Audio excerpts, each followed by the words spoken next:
is femininity. Suddenly, everybody wanted to be on the transgender train. And then everything had to be changed. Women's rights had to be destroyed. We're learning over the last 20 years is that male and female categorization doesn't work. The fact that you have somebody on this panel that is advocating for the ability to debilitate young boys, do you realize how sick that sounds? Ooh, ladies and gentlemen, welcome to a Veteran Uncensored. Once again, hit the like button, subscribe to the channel. And we got a good one today. We're going to have to skip through some. Can't watch the whole thing, obviously, because we are due to time. But at the end of the day, is a very high topic that we need to discuss. Transgender issues are, it's a big one in America at this moment in time. Let's take a watch. So Imane Khelif is stripped of her Olympic gold medal after a leaked medical report appeared to confirm that the female boxing champion is in fact a biological male. Well, J.K. Rowling called the finding a victory for women. But elsewhere this weekend, quite the opposite. 16-year-old student athlete AB Hernandez, who's biologically male, tied for first place in the high jump and triple jump of the track and field championships in California. President Trump's executive order to ban transgender athletes in women's sport felt like a full stop on a long and exhausting debate. A number of major sporting bodies all over the world used the cover of Trump's move to announce their own bans. But clearly the work is not yet finished. Here to debate the implications around both stories, trans rights advocate Dr. Helen Webberley, aka the Gender GP, Sara Weiss, the trans pickleball player and author of Not Born This Way, and the host of Tomi Lahren is Fearless on Outkick, Tomi Lahren. Welcome to all of you. Tomi Lahren, I am clutching here the lab report which was sensationally published in the last 48 hours, which confirmed what I and many others, you included, had concluded with our own eyes at the Paris Olympics, where Imane Khelif was looking like a man, boxing like a man, and beating up women in the ring so badly that one, an Italian female boxer, quit after 43 seconds and said she'd never been hit that hard in her life and feared for her life. So it was bleedingly obvious there was something wrong here, particularly when we knew that Imane Khelif had been banned from the previous year's World Championships after reportedly failing a sex test. And this is the result that got leaked. Now, this is pretty unambiguous. Chromosome analysis reveals male karyotype. That's it. It looks like Imane Khelif is a biological male. Your thoughts? Yeah, Piers, the science doesn't lie. It's great to have that clarification, though none of us really needed it. I think it was abundantly obvious to those of us with eyes that watched any of this. We knew exactly what was happening here. But you'll recall, Piers, sports journalists, especially here in the United States, they called for people like you and me and Outkick and other outlets that were honest about this to be sued up, down, right, left, center. Oh my gosh, how dare you misgender this person? You guys are so evil. It's so awful. Well, where's the apology? Because as we suspected, the biology test came out, and guess what? 100%, we got our answer. That's a dude. And we need to be very clear about all of this. There is no place for men in women's sports. If you are a man who thinks he is a woman, that's fine. You can dress up, you can wear makeup, live your life, I don't care. Until you infringe on women and girls, then we're gonna put our foot down. Finally, here in the US, we have a president that's doing something about it. And I hope California, I know we're gonna get to this with AB Hernandez, I hope California loses all of its federal funding. Enough is enough. Wow, interesting. Very much interesting. And I agree to a certain extent. I know that there's a transgender person in the panel who is in between the lady with the headphones and Tomi Lahren. And so, you know, it could be, I don't know. I don't know how this is going to go, but regardless, hit the like button. I agree. Dr. Webberley, I know you do not completely agree. So let me start by just asking you this question. Why, out of interest, why do we separate the sexes in the Olympics? It's a historical thing, isn't it? You know, that we have male and female categories. But why do we do it? It's a historical thing. We're learning over the last 20 years is that male and female categorization doesn't work. Is what? What do you mean it doesn't work? Because you can't, not everybody fits into a very simple male-female category. No, but they do. That's why we're having discussions like this. It's not. But it's everybody, not that but this is the problem with the whole debate. They actually do, because the vast majority of human beings fit into the category of male or female. I have to say something. Well, no, hang on. before I'm going to come to you, Sarah, and I will. I promise you. The vast majority, you say, and that's the vast majority, and that's It's the only in the difficulty. last 2 or 3 years talk- that suddenly half the world went, I'm transgender. Before that, everyone lived quite happily as male or female. With a few people identifying it who were leading perfectly good lives, and there was no problem. Suddenly, everybody wanted to be on the transgender train. And then everything had to be changed. Women's rights had to be destroyed. Women's rights to fairness, equality, safety had to be completely ignored and eradicated at the altar of transgender activism. Yep. I have nothing against transgender people. I've said from day one, if you're transgender, that's absolutely fine by me. I hope you have the exact same human rights as me in every regard, to human rights, to safety, equality, all of it. But that's not what's happening. And in women's sport, unfortunately, this absurd obsession with allowing transgender athletes to compete in women's sport has seriously damaged the integrity of women's sport, the fairness, the equality, and as we saw at the Olympics, the safety. We now know that Imane Khelif was a bloke. The way they speak, man. Listen, they're right. Piers Morgan is right. Tomi Lahren is right.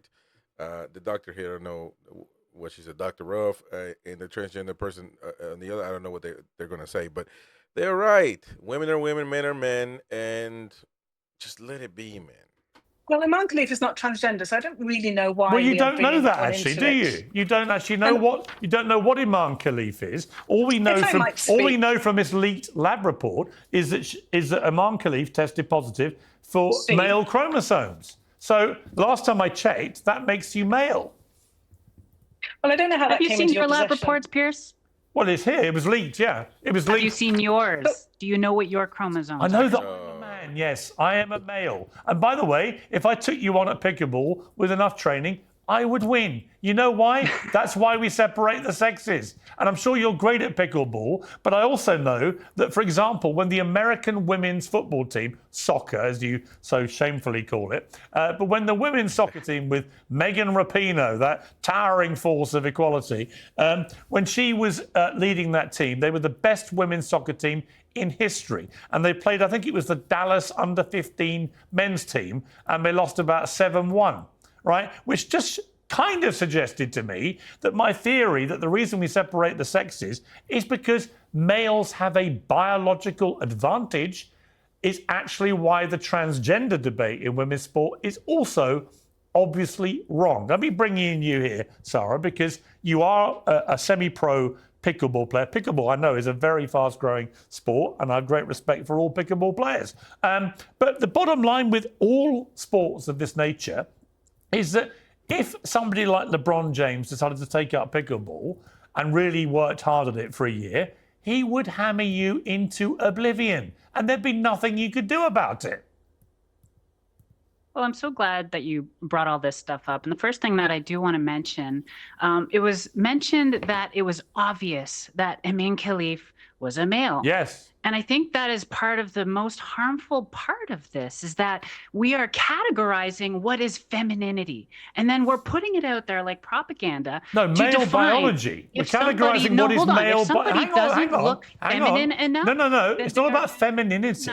It's about identifying male biology when we see it with our own eyes. Identify things with lab reports all you want. But if we are putting out this propaganda that you have to look a specific way, and if it's obvious that you look masculine, then you're going to go under a microscope of people who do not like the fact. Hang on, Sara.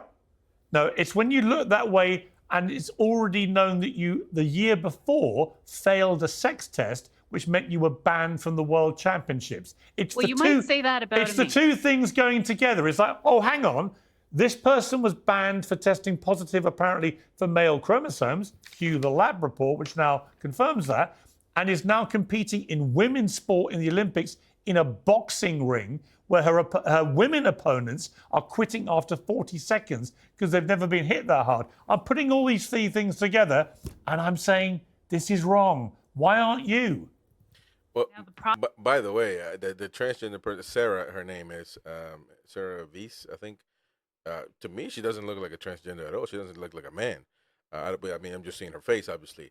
But it's not about how one looks. It's about what they are capable of doing against women. That is the issue. The issue is not that they look like a man, so they're gonna. It's kind of irrelevant. It's about the strength, the physicality, the size, the strength, the mass. All of that has to do, and it's unfair for natural girls, born girls, to be able to put up with that stuff. It's plain and simple. It's not discriminatory or anything like that. It's just plain and simple, and we have to be able to understand that, folks, or else we are really in a tough situation. But anyways, let's go. Problem, though, is that if you're putting that out, and sure, there might be certain things that say, hey, well, what about the accusations that she's a male and stuff? The fact that there is a man. Many lesbian women or women who do not look feminine enough. Yes, I'm not denying. It's nothing to do with the way she looks. I'm sorry, Sarah. What I'm here I don't care how she looks. She could be 8 foot tall for all I care, with a long scraggly beard. It has nothing to do with it. It's the fact that she's a biological male. That is the problem, which gives her a natural. And let me bring in Dr. Webberley. You know, as a doctor, that men have a biological advantage.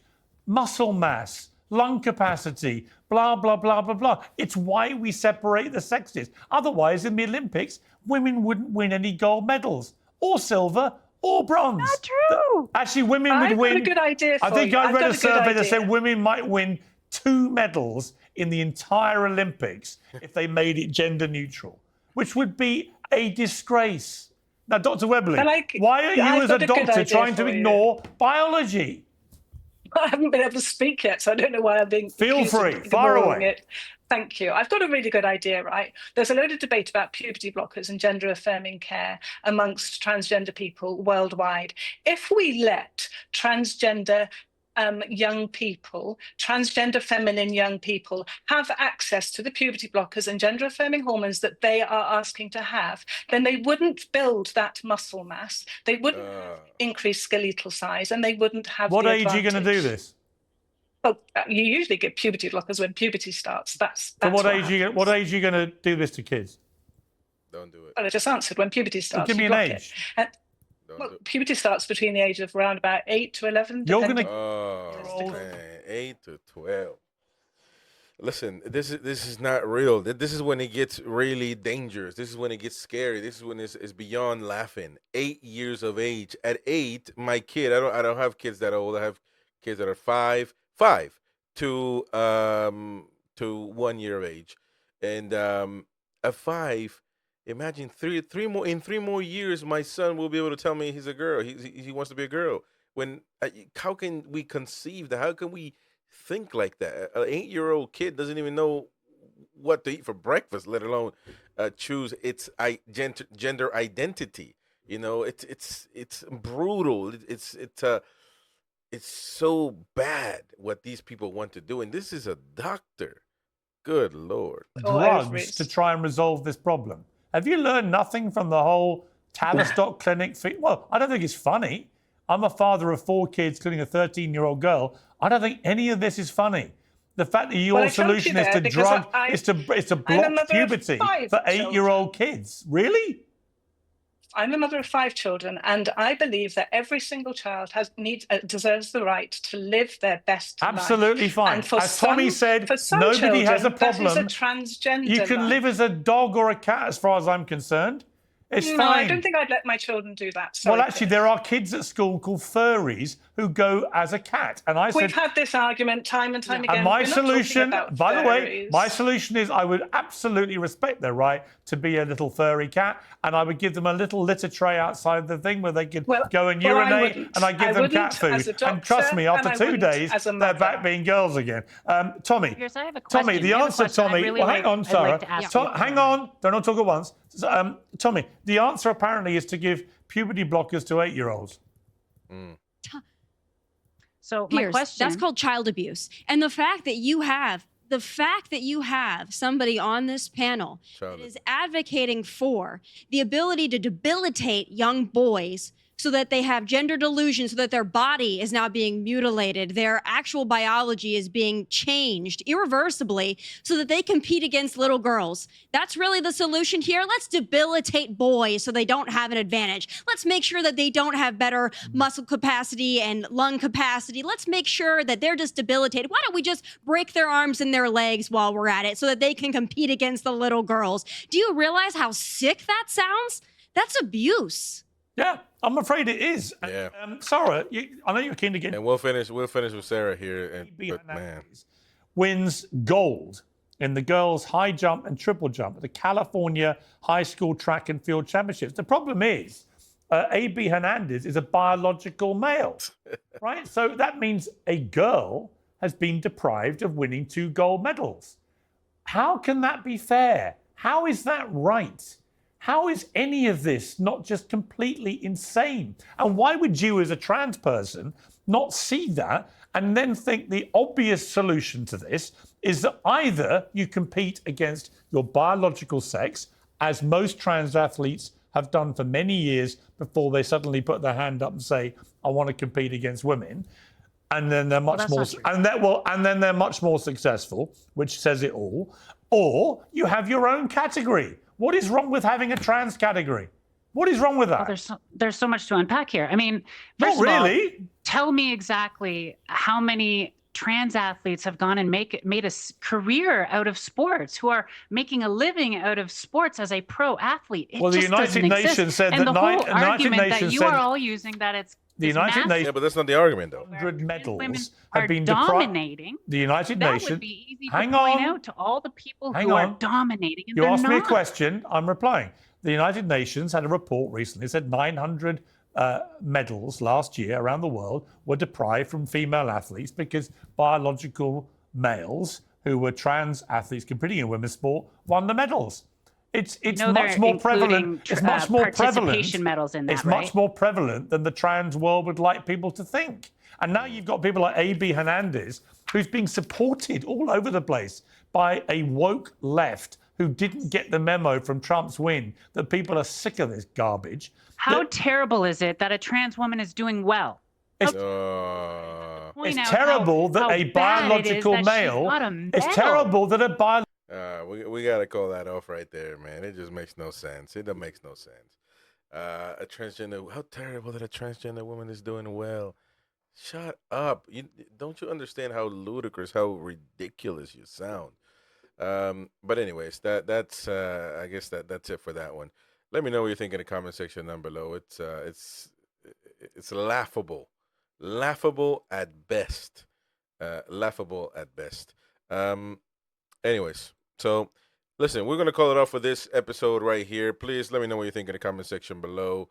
It'll be interesting to see what you guys are thinking on these topics. Let me know, subscribe, hit the like button. We will see you guys on the next one.